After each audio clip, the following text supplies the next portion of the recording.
MLC Duvvada Srinivas episode కొనసాగుతోంది. 7వ రోజు కూడా దువ్వాడ ఇంటి ముందు భార్య కూతురు ఆందోళన చేస్తున్నారు. వాణి డిమాండ్లతో పెద్దలు రంగంలోకి దిగినా భార్యాభర్తల మధ్య రాజీ కుదరలేదు. దువ్వాడ శ్రీనివాస్ భార్య వాణి పెట్టిన డిమాండ్ల చిట్టాపై చర్చలు జరిగాయి. కొన్నింటికి ఒప్పుకున్నా మరికొన్ని డిమాండ్లకు శ్రీనివాస్ అంగీకరించలేదు. చర్చల తీరుపై వాణి ఆగ్రహం వ్యక్తం చేశారు.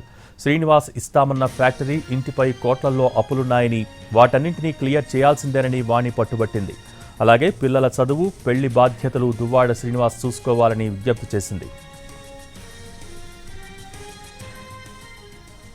మరోవైపు టెక్కలి ఇంటిని విడిచిపెట్టేందుకు దువ్వాడ సిద్ధంగా లేనట్టు తెలుస్తోంది. కోర్టు ద్వారా సమస్యకు పరిష్కారం లభిస్తుందని దువ్వాడ ఆశిస్తున్నారు. దువ్వాడ వాణి, ఆమె కూతురు అక్కడి నుంచి కదిలేది లేదని తేల్చేసి చెప్తున్నారు. దీంతో ఇప్పటివరకు జరిగిన రాజీ ప్రయత్నాలన్నీ విఫలమయ్యాయి.